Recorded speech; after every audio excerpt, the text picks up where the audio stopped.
Hey there. Welcome to another edition of Vegas Bad Boys of Podcasting. It is I, DJ Impact, and Matt Michaels. And it's just going to be us for tonight, folks. Whenever you're listening, all of our other members right now are in a dream. Yeah. Wrestle Dream is I guess taking place right now. Of course, they still do their pay-per-views on Sunday, the same times that we record. So we won't talk much about Wrestle Dream tonight. Make sure you tune in for next week, and we'll let Sin City Steve and Hopefully, the show of Wrestle Dream will be over by the time we start next week. right, exactly. It's amazing. But anyway, we're here, and if you're watching us live, make sure you throw your comments in the chat box of Facebook, Twitch, and YouTube. We'll try to get it in. And if you're listening to the podcast, thanks for downloading it. We always appreciate it.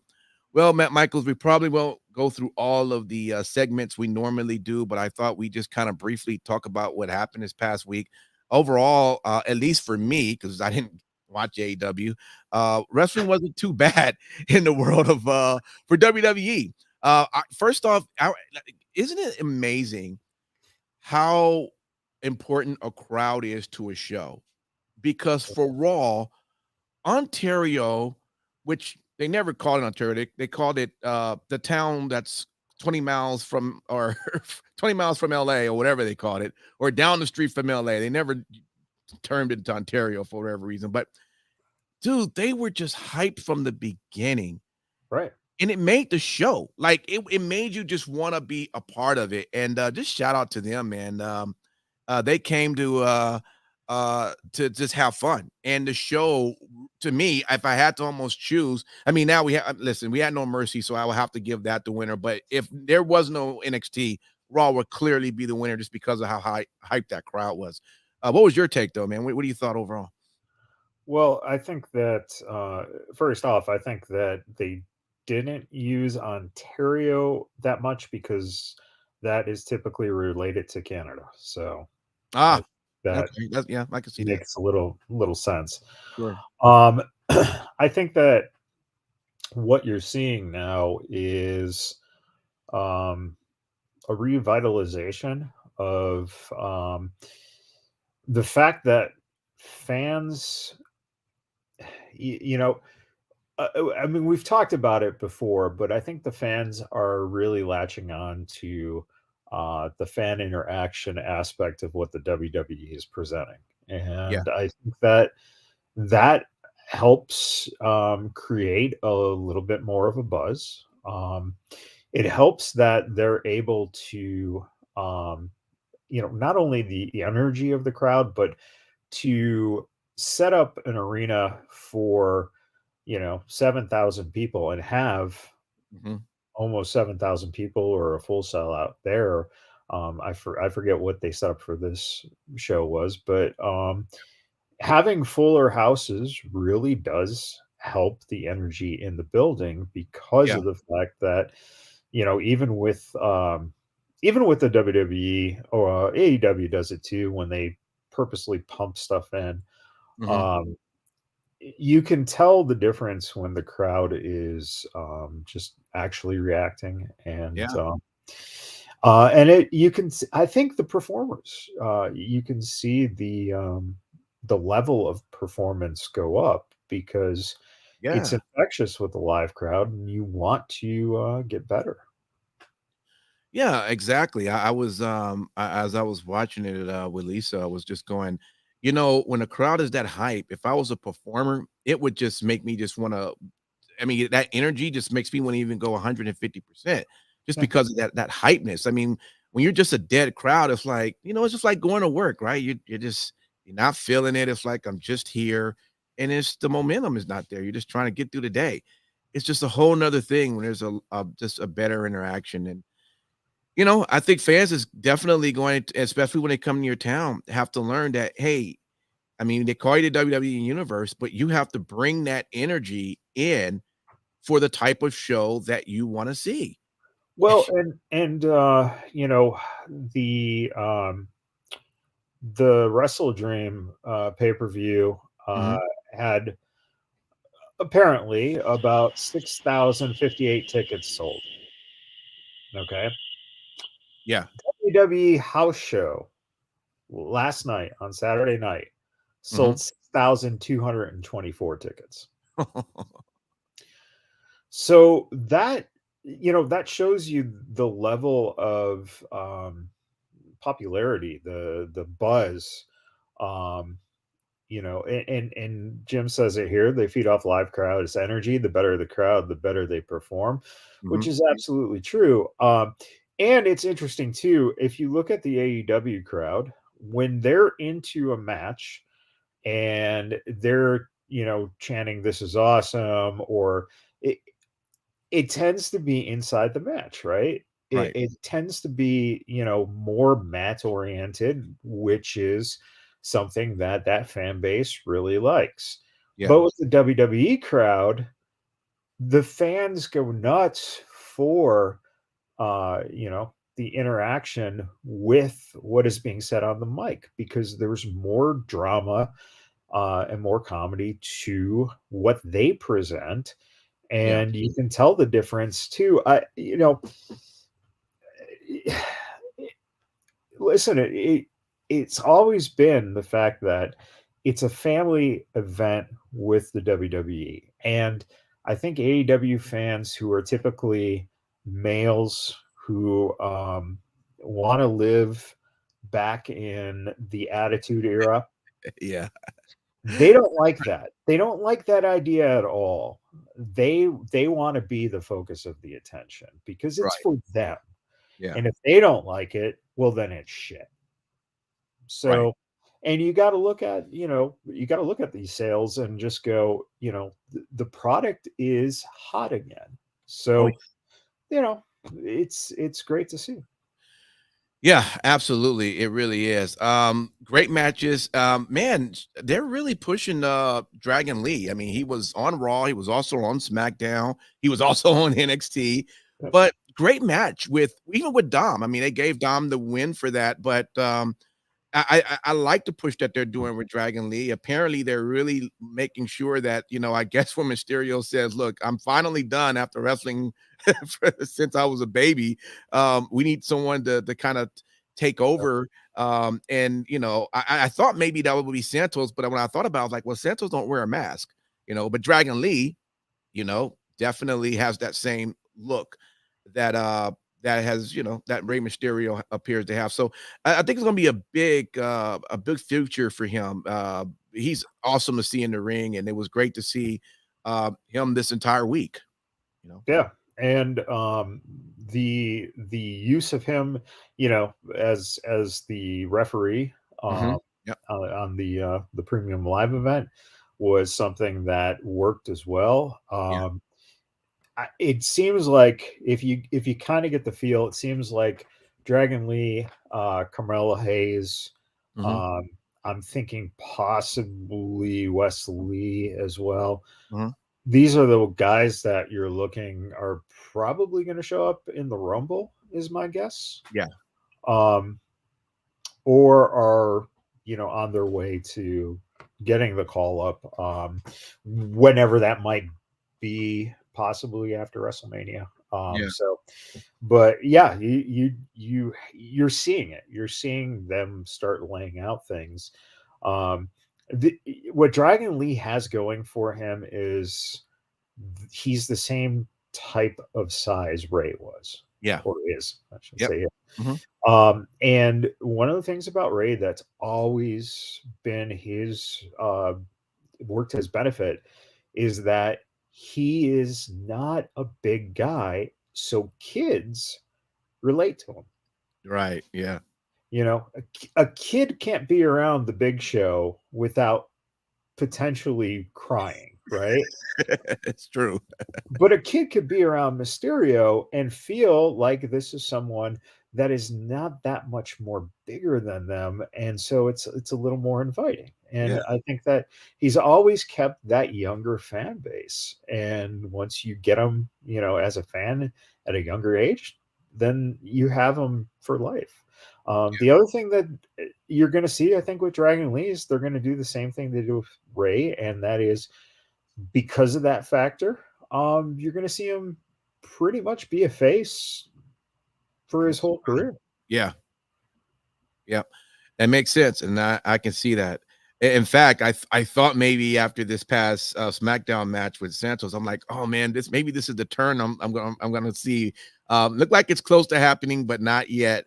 But, yeah, as Ray was still I was saying, like, Ray is almost always by himself, it seems like. He's rarely ever, like, teamed with anyone, so it only makes sense for when this split to come. Santos, he brings back his guys, and I even think Zelina even goes back, and it just becomes, just Ray again. But Ray could be by himself and still, energize the crowd and excite, so, I see the same thing happening for Dragon Lee. Well, and what you could theoretically do if you really want to is you could have Dragon Lee just turn on Ray and join the LWO. The LWO takes out Mysterio.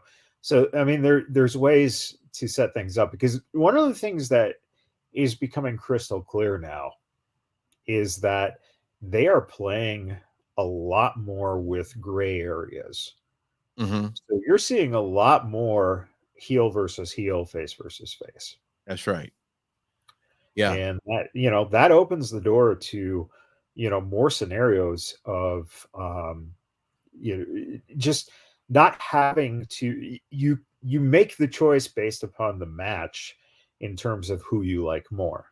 So you can put two guys together and they can wrestle each other if they're both heels, but if you put that one of those same heels with Dominic, then Dominic is the heel. Right. Yeah. And that's the same thing with your top baby faces. So everything in the middle now is you're kind of playing that gray area. Even with Lashley and the Street Profits, right? Mhm. Yeah. They made a heel move, but in certain scenarios, wouldn't they be the faces? Because they are kind of a cool, horseman type, wearing the suits and, Right. and you don't see that also. When's the last time you've really seen that reflective with African American wrestlers dressed Right. to the nines and carrying themselves really, it's something that I think can very easily turn into a very big popular face type thing. Yeah, I could definitely see that. And I like what they're doing also with Bobby and the Street Profits. I know They at should first. they should bring in Steve Harvey to manage them. That would be awesome. That'll add to his 15th job, because Steve Harvey just stays working. I mean, you would think this man got tons of bills he can't get rid of. Oh Yeah, man. yeah, but just imagine the suits that Right. Oh yeah. that would be great. Those suits be sharp. I was trying to figure out why did Lashley's why his jacket had a tie instead of a button. I never seen that before. I No never idea. seen a tie for a jacket. Is that something that's new? I don't know. But yeah. And seeing him in glasses too was Right, yeah. it's just like, wow. But again, it's a different flavor. It's like, oh, wait, this is different. This Yeah, makes me pay a little more attention. right. Yeah. Um the pay-per-view this weekend, man, I thought was always it kind of, I listened to I wasn't on last week's show, of course, but I listened, and when Robert on our show had asked Travis, which show you think is best, and Travis threw out NXT. He was beyond shocked to hear that. But how can you not watch that pay-per-view or any other show that's on? And I'm guilty of not catching NXT as much as I should, but I could definitely see why NXT would be chosen, at least for Travis, but for many others, as being one of the top shows on a network right now. In fact, I even challenged Robert. I saw him earlier this week. I'm like, I don't understand how you AEW guys cannot be fans of NXT. They're doing half of the moves that you love to see. It's just that when NXT, we have storylines built to it that's a more entertaining and more inviting versus you guys just looking at wrestling matches. So I don't know, but I thought this pay-per-view was awesome. Yeah, it really was a great show. You know, the the thing that they're doing very well is that the mix in of the veterans with Mm, or the main roster, even right. if you want to call it that too, with the younger talent is really paying off. It is.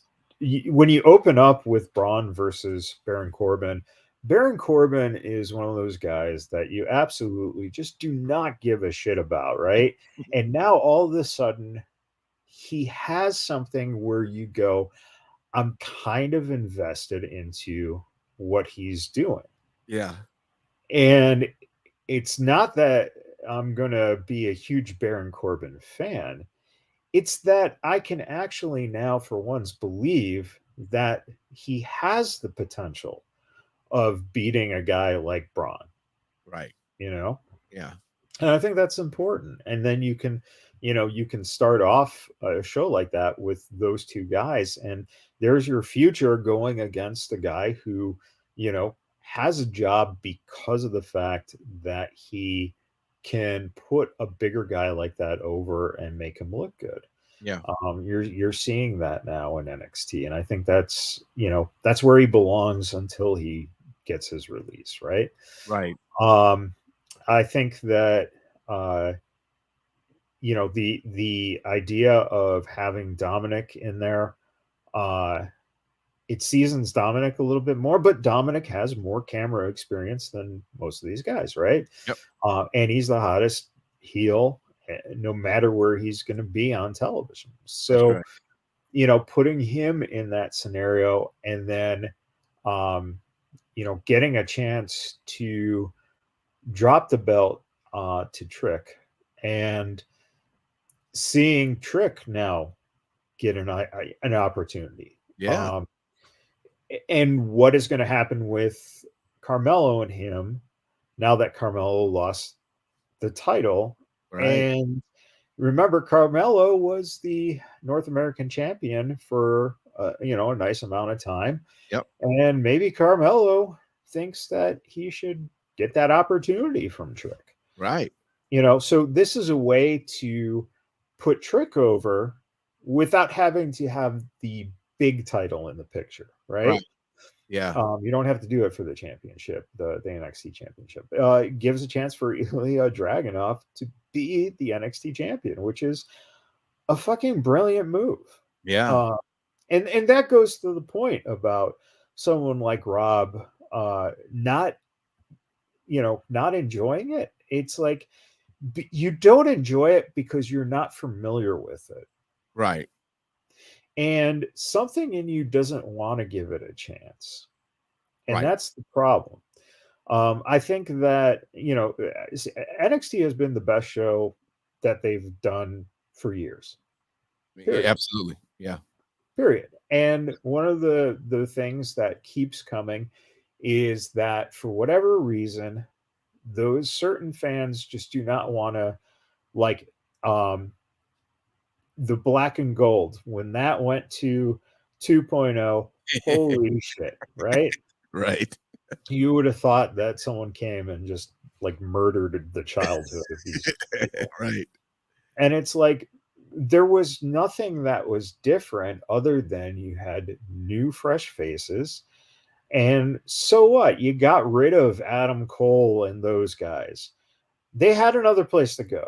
And guess what? Those are the fans who were complaining. So they got to see those guys. And Adam if I remember correctly, he had the opportunity to stay, but he didn't want to stay because he wanted to go be with his friends. Well, Adam Cole was going to be a manager, and that's what they offered him and bring him up and, and be a manager. So he didn't want to do that, which makes all that sense.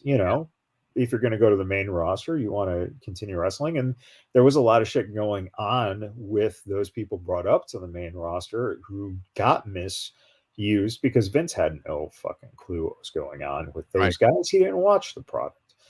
But the thing now is there is a coherency between Shawn Michaels and Triple H, Yep. and it's paying off. Yep. Look, Garrison Waller is fucking phenomenal, and Austin Theory is now getting that that rub to continue to build him to where he should be.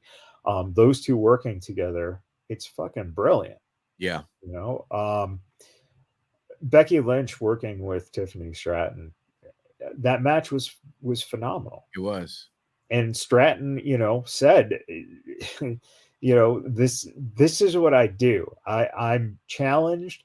I go out there. I do exactly what I'm supposed to do. Even though I didn't win, I've elevated myself, and I'll see you guys at the main event of WrestleMania sooner than later. And it's true. She's becoming a fucking superstar.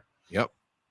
And we didn't even mention the biggest news of the week with Jade finally getting announced as being signed. Yeah. And what's interesting is, on SmackDown, they put up those news releases, the press releases, Right.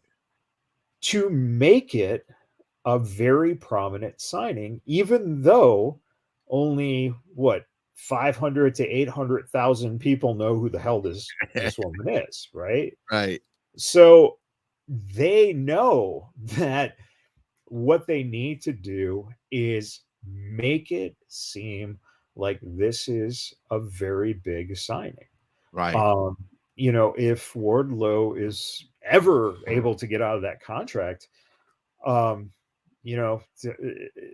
Tony Khan, he just doesn't fucking know how to do a business that depends on not patting yourself on the back, but branding these people to sell more merch, to make them bigger names. Because a guy like Wardlow, put him in the WWE within 4 years, he is quite possible. He could be, let's put it this way, he could be the guy that if you wanted someone to beat Roman Reigns, that's how you make a guy. Right. Yep. You bring in a monster like that, you fucking build him up, and then you have him beat Roman Reigns, and it would make the guy, and he would be a fucking star for the next 10 years. Yeah. Absolutely. Yeah, I was when you was talking about selling merch, it just made me think right quick. One of the funniest things I saw on SmackDown was the video package for Pretty Deadly. And man, wasn't that just great? And then this the hashtag Elton Strong shirt. I'm not gonna lie, for a quick minute, I was like, I should get that. I mean, seriously, it's I mean, what they did, the last few weeks with the whole idea that, last week it was just fucking hysterical when the nurse kind of turns to the camera and goes, I have no idea what they're doing. He has a shoulder injury or whatever it was, and they're working on his legs. Right. It was just funny. And then this whole vignette of him just trying to get out of the wheelchair just to make a tag. The whole point of that whole video was for him to learn how to tag again, which is fucking so smart. It is. That, again, it's like, this is the difference between what, if you're a wrestling fan, you can appreciate all types of different wrestling, right? Yeah. But if you are a fan of, hating the WWE, then that's exactly why you fucking hate the WWE. Yeah. It's because they're entertaining and they don't hold any bones, right?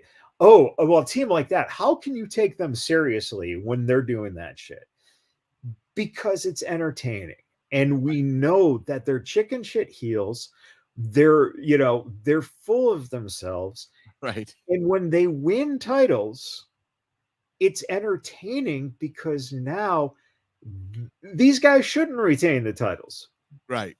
right? But they figure out ways to cheat to win, to hold on to belts. And that's what makes the soap opera week to week entertaining. Right. Not just the Young Bucks getting a #1 contendership again at Wrestle Dream. Like what the fuck do those guys need goddamn fucking title shots for? They're the fucking EVPs. Right. Who fucking cares about them now? It's just, again, it's exhaustion. And why the hell, why wouldn't you want to see just something that, you can get behind or you can dislike, but either way, you have a reaction to it. And I think Right. that kind of gets lost. The WWE makes you react. Yep. And Cena, dude, I mean, again, Cena elevates a fucking show. Absolutely.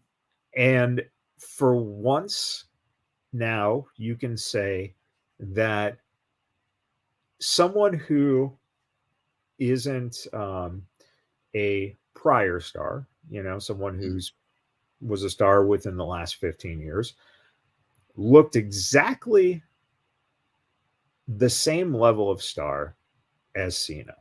Yeah. And, Ricker has been working on this for almost 20 years. And he's ready because he stood toe to toe with John. And John sold that fucking contract signing. You go back and you watch his face. He sells that like it is the biggest goddamn surprise. Like anyone came out and helped him, let alone him. Right. Like, this is unreal. Now I don't have to do this alone. Now I have a partner. Right. It's just, it's incredible storytelling, again, because of the fact that you don't get a sense of that a lot of times. Well, and not, not you don't want to just rag on AEW, but you can watch some of the other programs that are out there, wrestling shows, and a lot of times you don't get that level of storytelling. Sure. And that's the big thing. Impact does a good job at storytelling, but a lot of times it isn't the same. It isn't that same level. It isn't that heightened level of just guys who know how to just nail those moments, right, so that the camera captures that. And now that's something that lives on in the video packages leading up to the match for the next week, or right. The history. When you see things, you see those kind of moments, and that's what lives on. Right. Absolutely. As we get ready to sum up, because we do have our 3 count where we're actually going to talk about the Young Bucks. A fan literally said, yelled out to him, "You are a cancer to pro wrestling." So we want to definitely talk a little bit about that, and then Matt Riddle. Apparently, there are multiple pro wrestling and MMA companies that are interested in Matt Riddle, but we finally kind of saw what led up to his dismissal. So all that's going to be on 3 count coming up. Quickly though, was there anything on AEW this week that, I don't know, caught your attention, you thought was worth mentioning? Or I mean, in all honesty, the AEW's whole thing was the setup for Wrestle Dream. right, yeah. Steve's gonna suck the cock of Wrestle Dream. We all know that. Absolutely. So it's going to be the biggest thing ever to happen. Bryan Danielson and whoever, Nick Saber Jr. or whatever the fuck, Will Ospreay Saber Jr. or whatever. But one of the things that did astonish me is Jake Hager has officially retired from MMA, even though he hasn't actually fought since I think it was 2020. He had been working last year to come back, but I think he had one of the best things that I've ever heard. In his his comment about his retirement. and he did this during a virtual signing with KNS WrestleFest. He confirmed his retirement from the sport. Quote, officially, I am retired from MMA. I trained hard last year, but Bellator was jerking me off, and I retired. And I am now just focusing on wrestling now. The plan is to continue wrestling. It's who I am. I've been around wrestling since 5 years old, so I hope I can do it as long as Chris Jericho's doing it. I just got to keep working, keep on getting better. I think they were jerking him around, not jerking him off. But, if Bellator does business like that, I highly suggest if you're in an MMA setting, go to Bellator and maybe you'll get jerked off too. Oh man, it's so important to read and reread and reread and then reread before you say or post anything that could make you really sound silly. So wow, well, there we go. All right, guys, look, thanks for hanging out with us. This is our wrestling talk just for this past week. Again, next week we should have most of the crew back, and we'll get to really hear how exciting Wrestle Dream was. And we also have the pay-per-view is going to be coming up for WWE. Right, WWE's pay-per-view on Saturday, and and are we going to have to listen to that annoying fucking New Yorker talk about how fucking great Wrestle Dream was, but how shitty the WWE pay-per-view was? There is a possibility, but we'll see. We'll try to warn him in advance and tell him to watch WWE's before you start ready to attack it. But it might be tough for them, man, because they can nitpick anything of WWE. And that pisses me off. He's a New Yorker. He should be fucking loyal to the New York fucking brand. He's one of the ones that just got tired of Vince McMahon and I guess for some reason probably think Vince McMahon is still running the company. And apparently he thinks that all women dress like whores when they wrestle. So oh man, Rob's gonna have to learn the ways. or Matt Michael's gonna be right on him. All right, man. Everybody might even be jerking him off. Oh my, can't believe you said that, but I shouldn't be shocked. All right. All right, y'all. Just call me Bellator. Call you Bellator. Oh man. All right, y'all. Look, thanks for hanging out. For everyone that's watching, we'll be right back for 3 Count. Definitely jump back on if you're listening to the podcast. We appreciate it. Tuesday's 3 Count will be there, and you'll get a chance to hear that as well. All right. Until then, take care. Peace.